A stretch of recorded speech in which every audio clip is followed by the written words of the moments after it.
All right. Hi, everybody. This is Terry Pierce, and this is the second book in a trilogy about the Battle of Gettysburg from the Union point of view. And I really thank Mike for inviting me to discuss Thunder and Courage. The novel it's a factual based novel.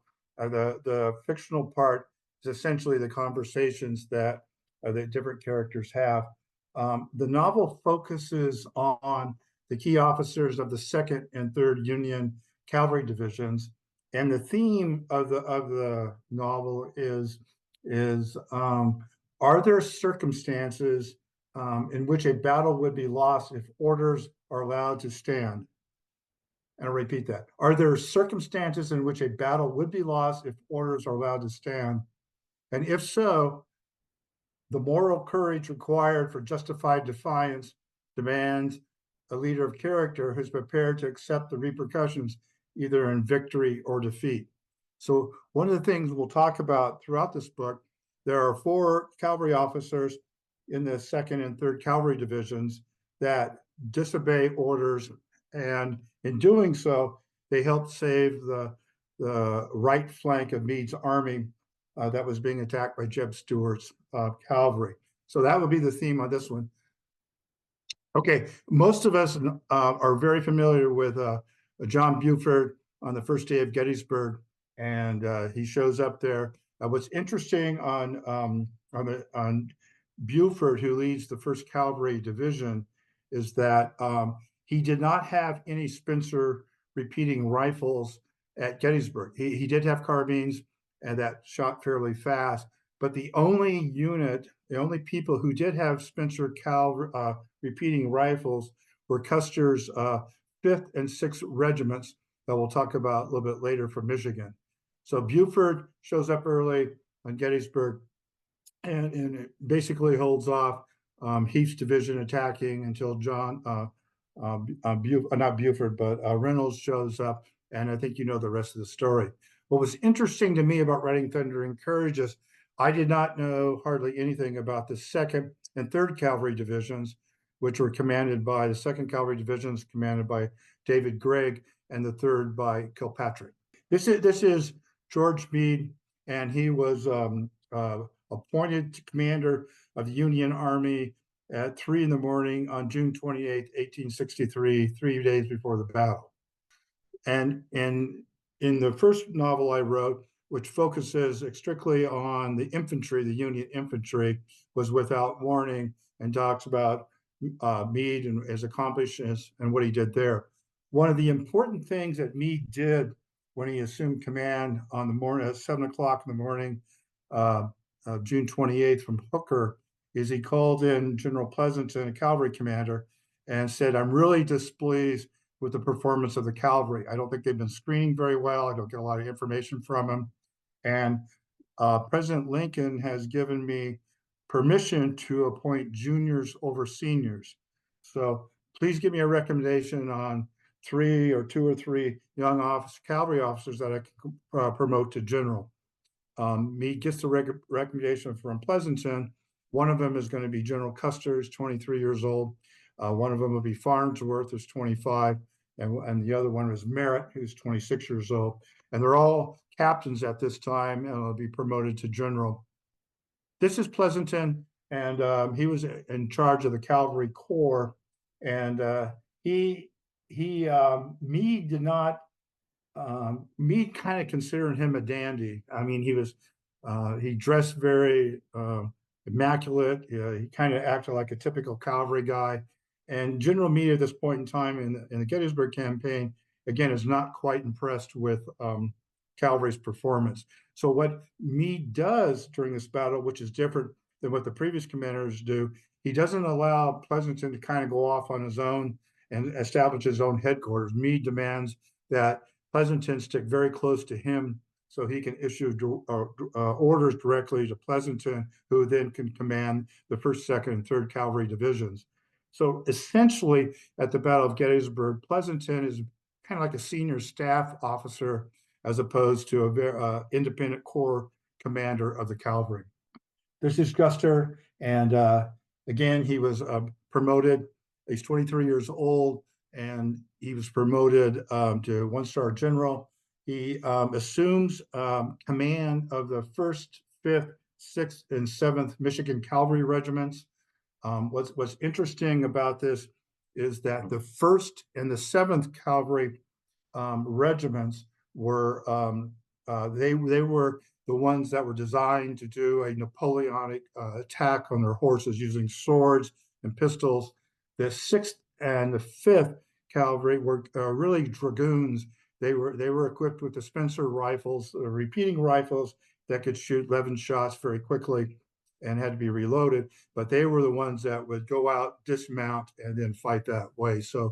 Those were the 4 regiments that Custer inherited. There was a study by the University of Maryland Medical School that analyzed Custer's personality, and they took a bunch of historians and put it together, and they came up with Custer was probably had a histrionic personality disorder. He really loved the limelight. He thought he was always playing kind of like an actor. He loved Broadway plays, and he always kind of saw himself on the stage presenting and everything. So you can see in this picture here how once he became a brigadier general, he dressed in a very flamboyant way. He wears that red scarf so everyone can see it. He wears a blue collar underneath that big sailor collar, the 1 star on it.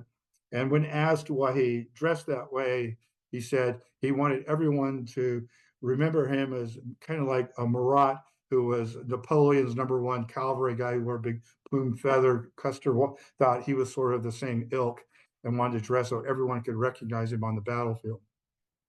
This is Custer at West Point. He had, as you know, most of you know, he graduated last in his class, and he kind of was full of tomfoolery most of the time. When he first got there, he used to put a cinnamon oil in his hair. Kilpatrick, a year ahead of him, who later became his division commander, nicknamed him Fanny because of he liked to put cinnamon in his hair. So Custer was so upset his cadet year, his 3rd or 4th week in his plebe year, he cut all of his hair off, which wasn't allowed in those days at West Point. So he had to wear a wig for quite a while until his hair grew back. Custer was always kind of up to mischief. He would sneak off to there's a local brewery, tavern around the corner. He would sneak off there and do that. And when he graduated from West Point in '61, he actually his class graduated a year early. So when he graduated, he was still there at West Point waiting for orders. And there was a fight between a senior cadet and a junior cadet there. And Custer allowed the fight to continue. And subsequently, he was arrested for allowing this fight to happen. Custer's defense was, "Hey, I thought I wanted the fight to be fair," but he was reprimanded, and it wasn't sure he was going to be allowed to join the army or be sent to prison for the whole thing. But he just kind of got a slap on the wrist because the war had just broken out. This is Farnsworth. Farnsworth is an interesting character. He was at the University of Michigan, and I think his sophomore or junior year, him and a couple other guys, they had kind of a drinking party. One of the other classmates, Wolverines there, was with him, fell off a building, I think, and died. And Farnsworth and the other guys were kicked out of the University of Michigan. He subsequently went out and acted as a civilian scout for the Western frontier area. And this is an important point of the story because from then on, after Michigan, Farnsworth always tried to follow the rules no matter what they were. And this is going to tie in to July 3rd in Farnsworth's charge, and we'll talk about that. He did travel west. Like I said, he's a civilian forager in the Utah Territory, and his uncle was a congressman who was very good friends with President Lincoln. So Custer always thought that Farnsworth was kind of used nepotism to get promoted, as opposed to Custer, who thought he deserved to be promoted. Next slide will be Wesley Merritt. Wesley Merritt was assigned to the reserve brigade supporting Buford. But at the time of Gettysburg, his brigade was very much south, as in Westminster at the time the battle broke out. So Merritt will tie in a little bit on the 3rd day of July. He never was with Buford during the Gettysburg campaign. He was south, and he would support Kilpatrick a little bit in that campaign. This is Judson Kilpatrick, nicknamed Kill Cavalry. He's kind of he's a real fiery Irishman. He at the West Point, he would fist fight anyone from the South at a drop of the hat. I think one of his fights lasted for almost 2 hours. He hated Southerners with a passion. He also had sort of a criminal record. During the Civil War, he was arrested and put in the Washington prison, I think, for 3 months or so. He would go down into Virginia, steal horses or commandeer horses, come back and sell them to a forger to the Union, and then collect some of the money coming back, which they considered illegal. So it's interesting that in Without Warning, the first book, the character that caused Meade a lot of problems was Sickles, who disobeyed orders, and who also murdered his wife. So I love her. And here is Kilpatrick actually serving prison time for about 3 months before the Battle of Gettysburg. This is David Gregg, and David Gregg is truly the unsung hero of the cavalry, at least on East Cavalry Field during the Battle of Gettysburg. Gregg was in charge of the 2nd Division. He after West Point, he was stationed in Los Angeles. He led a company of about 200 or so troopers all the way up to Fort Vancouver. Got into a huge Indian fight up there for about 3 days, and was able to retreat successfully. So David Gregg was a very solid commander, very calm, understood the battlefield really well. And what we'll learn is with Custer was really like one of the higher chess pieces on the board. And on the 3rd day, General Gregg maneuvered Custer extremely well to achieve the victory on the 3rd day. Okay, this is Custer's battle at Aldie 2 weeks before the Gettysburg campaign. And what's important about this is for the first 2 years of the war, Custer was an aide or a staff aide to senior people. McClellan, the head of the commander of the army, he was his aide. He was also aide to Pleasanton and a couple others. And he was never allowed to have command because he was so good at getting information, riding in the enemy lines and coming back. When they put balloons up during the Williamsburg campaign in the 7 days earlier in the war in '62, Custer would go up in a balloon and spot the enemy and come back down. So his commanders considered him so valuable that they would never let him have command. Custer was very frustrated.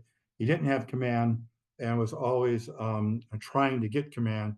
So at Aldie, he's sitting there next to General Pleasanton. They're fighting Jeb Stuart's cavalry, who are screening Lee's cavalry on the west side of the mountains going up towards Pennsylvania. And they've been fighting for about 2 hours or so. Custer's getting a little bit anxious. And he begs Pleasanton to lead a charge. Pleasanton says he agrees.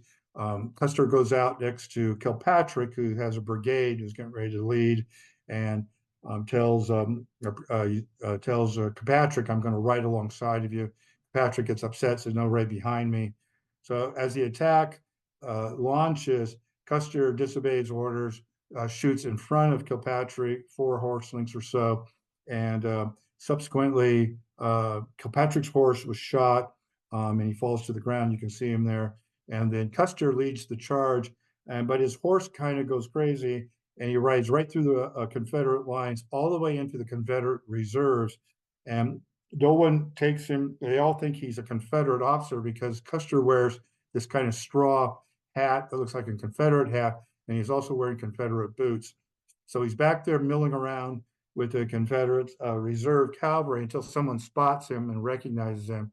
And Custer races back to the Union line, almost a mile ride back, and successful in getting back. This thing at the Battle of Aldie impressed Pleasanton so much that in 2 weeks later, that's why Pleasanton recommended that Custer be promoted to brigadier general. Okay, this is what's going on. When Custer takes command of his regiment, he's in Frederick, and with him, he has the 1st and the 7th regiment with him there. But his other 2 regiments are the 5th and the 6th, and they've been through Gettysburg. They went through Gettysburg earlier on the 30th and went through, and now they're coming down on the first down on the 29th, excuse me. They're coming down from Gettysburg down to Emmitsburg, and that's when the commander of these 2 brigades tells the commander then that you've been relieved of command of the Michigan Brigade. Custer's taking over, and at that point in time, Colonel Algers of the 5th is in charge of the 5th and 6th until they rendezvous later with Custer at the Battle of Hanover. So you can see in this kind of picture here, when the 5th and the 6th Michigan get down to Emmitsburg, they're told to go down to Taneytown and to then shoot up towards Hanover up there. Their goal is they're looking for Jeb Stuart's cavalry, which is riding around Washington, D.C. and kind of on his joyride, but they don't quite know where they are. Now you see Gregg's division, the 2nd Division, leaves Frederick, and their whole goal is to find Jeb Stuart's cavalry.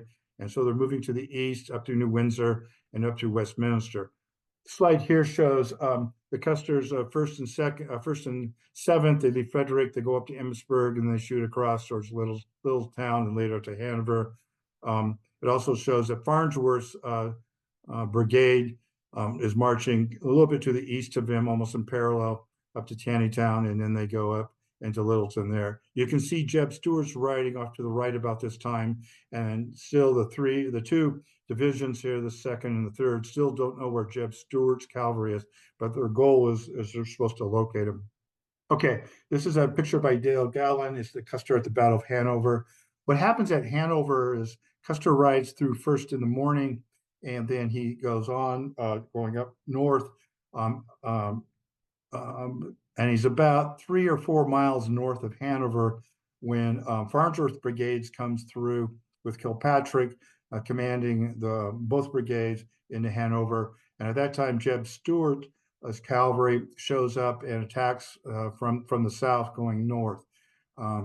Custer at this point in time starts to hear the shots. He comes back, so he races back to Hanover, and when he gets to Hanover, he happens to be joined by the 1st and the 7th.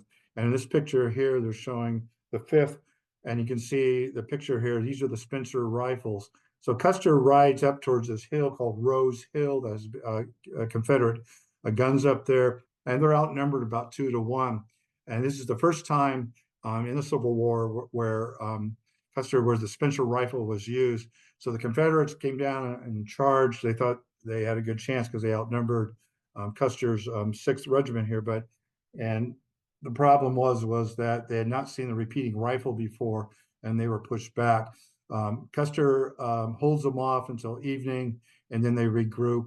And then Jeb Stuart retreats and goes up kind of to the northeast, all the way up until Carlisle and back down to Gettysburg and a couple of days later. So this is Custer showing. You can see in the picture there he's wearing his red scarf there and how he's dressed kind of flamboyantly. During this charge here, a bunch of people said, "Who is this circus rider?" And look, if you look at the picture here, the Michigan Wolverines were really tough fighters. Most of them can grow beards. They can grow their mustaches. And Custer had kind of a weak blonde mustache a little bit, but couldn't grow a beard. So a lot of the Wolverines were kind of upset that Custer was commanding them. They thought he was a typical dandy from West Point. And so Custer still hasn't earned his spurs yet, but they are kind of impressed that he would lead from the front at the Battle of Hanover. Here's a great slide. It shows at the Hunterstown on July 2nd, Custer at the very top of the slide up there is sitting up there, and what happened is he has his brigade there, and then down this road here, the Hunterstown Road, is Jeb Stuart's guys sitting there. And what happens is Custer orders a company to make a charge down this road, If you can see up there, the road has fences on it, and Custer from the north is coming down. And so there are four abreast, and the guy leading the charge was a captain, and he didn't think it was more of a suicide mission. And Custer said, "Hey, look, I'll lead the mission." So Custer leads the charge of this company, and they race down, and they get to this point here on the road, and Custer gets unhorsed.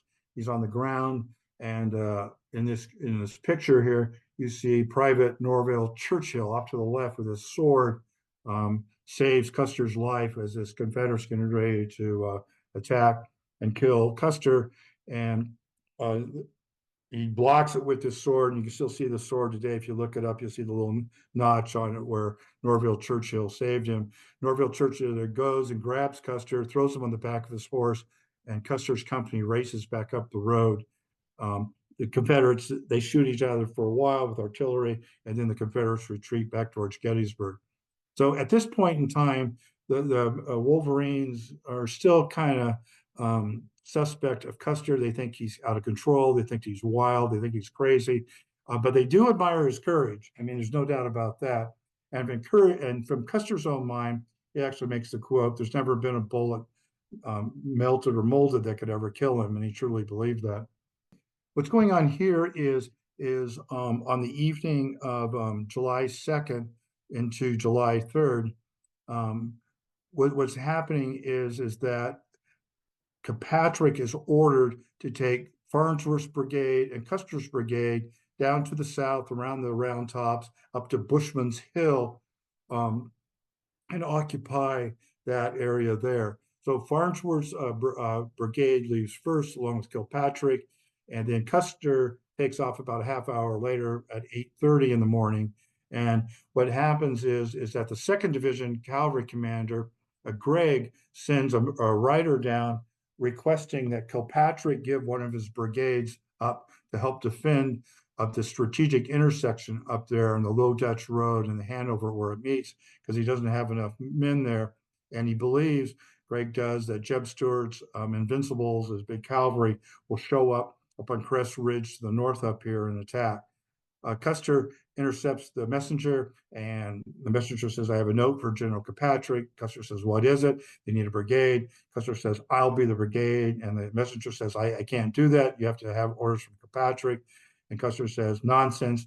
By the time they get all the way to Kilpatrick down to the south at Bushman's Hill, it'll be too late. So Custer obeys the order, but he disobeys the order to follow Kilpatrick, but he obeys Gregg's order to provide a brigade up to the strategic intersection. This is a great look at the battlefield on East Cavalry Field, and we're looking on Crest Ridge. This is a Confederate artillery piece looking southeast towards where Custer would be and the Union guys on the Hanover Road.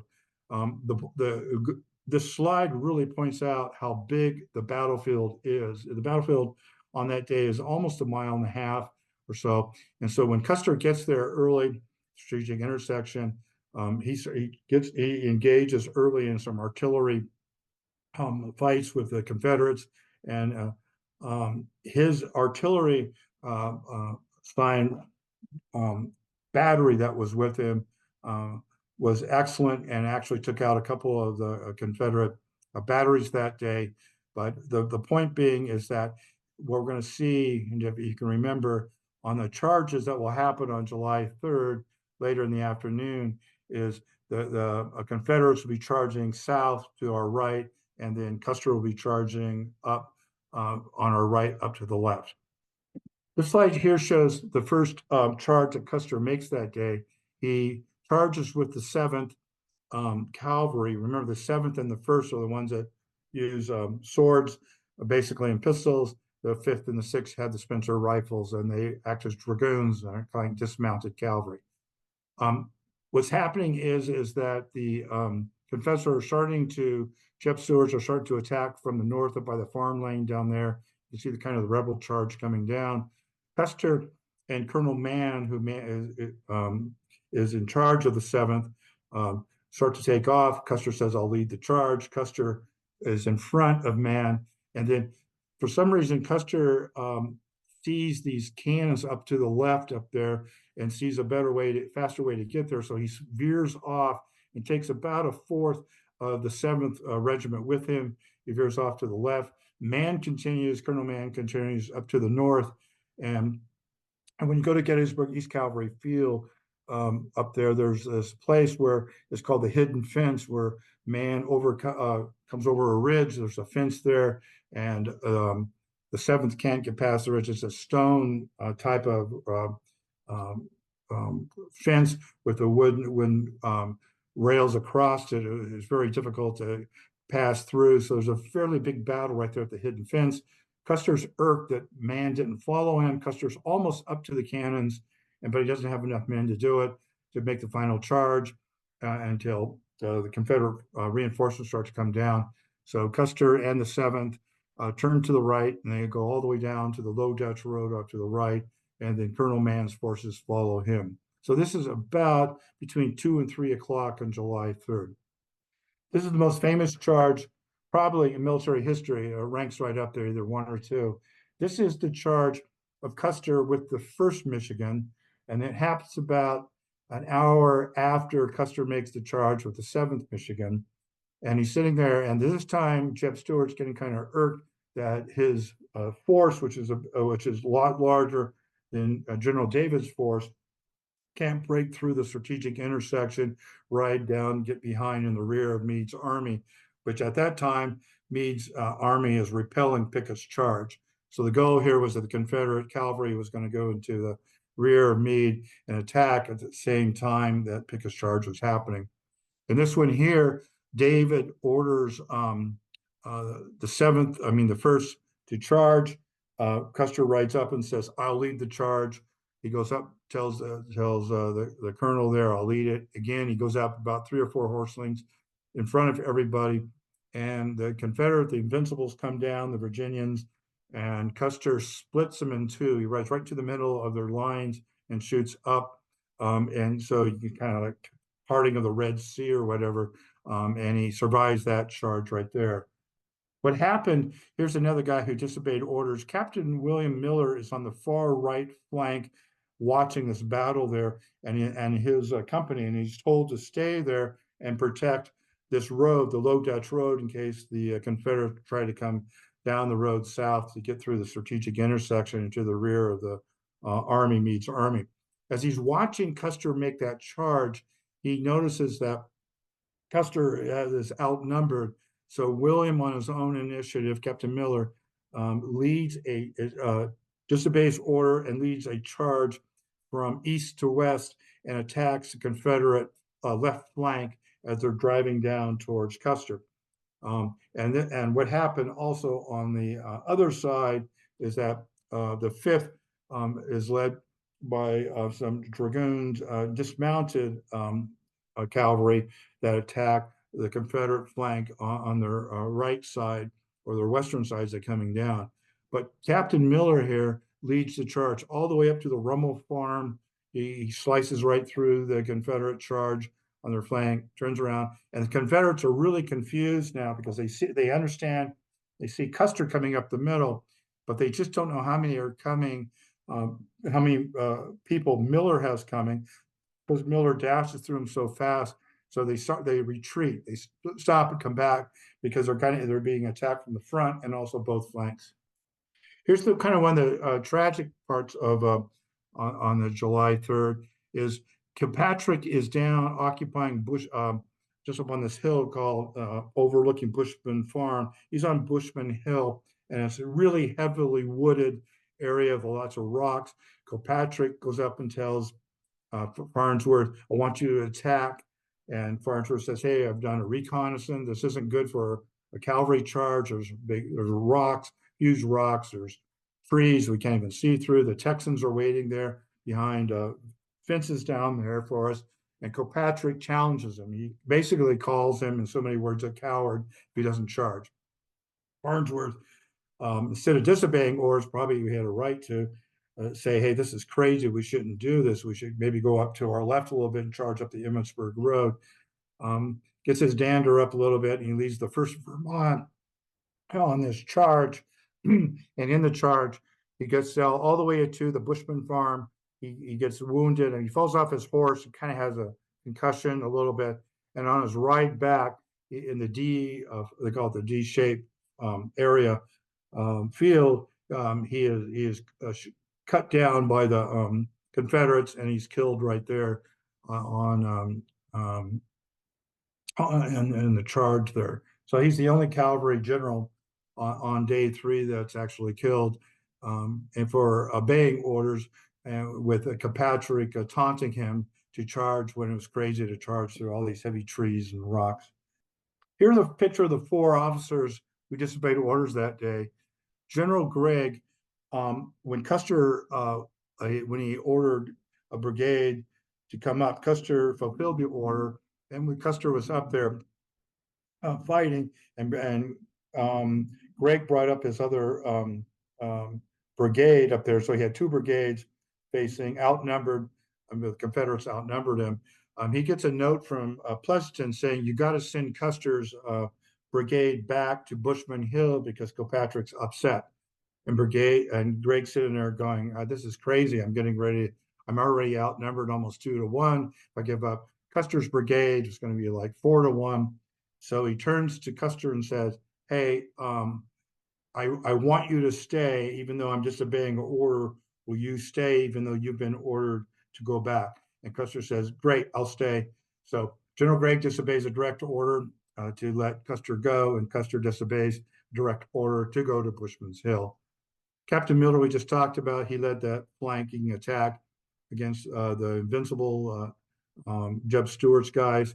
And the other guy that was disobeyed orders was Lieutenant James Chester, who's running our artillery piece on the right side. And he was kind of far up on the Low Dutch Road. And when the Confederates were charging down, they were charging kind of at a southeast angle towards a strategic intersection. Their goal was Lieutenant Chester's artillery pieces. At this time, Gregg sends a messenger over to Chester saying, "You have to pull back because the Confederates are going to overwhelm you." And Chester's comment is, "Tell General Gregg to go to hell." And he stayed, and he was almost overrun, but he managed to his artillery pieces managed to help curb the attack and also save Custer in his attack. So these are the 4 people who disobeyed orders with justified defiance in the book Thundering Courage.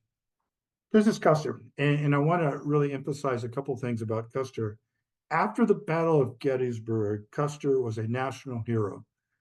He was as big as Elvis Presley was when Elvis was at his height. The papers loved Custer. He helped win the Battle of Gettysburg, and he went through the rest of the war doing amazing things of leading these charges, reckless charges. After the Battle of Gettysburg, the Michigan Wolverines all started wearing a red scarf, sort of like how the black hats from the Iron Brigade wore the big tall hats. And the Confederates feared Custer. He had no fear. When Custer was the calmest when he was in battle, and as soon as the battle started, he became very calm. He could think very clearly. And his problem was a little bit, he always liked to attack. And at Gettysburg on the 3rd day there, General Gregg ordered him several times not to attack until he personally told Custer to attack. And Custer was always itching to do another charge. And it was General Gregg at Gettysburg that directed Custer like a chess piece, and like a master chess player, which he did, and Custer did a really good job. But you see the seeds of Custer's destruction 11 years later at Little Bighorn, when here at Gettysburg, Custer defeats Jeb Stuart's cavalry. And so when he gets to Little Bighorn, he's riding there, and sort of the comments kind of is, "Hey, what are a few Indians? I actually defeated Jeb Stuart's Confederates." And you didn't realize there were probably about 5,000 to 10,000 Indians sitting down there instead of, Jeb Stuart's force. So Custer was bigger than life. At Appomattox, at the surrender, the table that Grant and Lee signed where Lee signed his surrender document, they gave the table to Custer's wife. That's how big and important Custer was at the end of the Civil War. Custer, in summary here, is he was really truly a creature of unlimited ambition, and he had viewed war, it's kind of like the devil's own fun. He dressed in this huge flamboyant costume, craved constant attention and approval, but his men loved him. He sparkled with wit, he had a lot of enthusiasm, and he blinded people with brilliant bursts of charm. In spite of his reckless, death-defying impulses, which will be his undoing at Little Bighorn and earn him notoriety as a villain, Custer's bravery during the Battle of Gettysburg did skyrocket him to national fame. Are there any questions?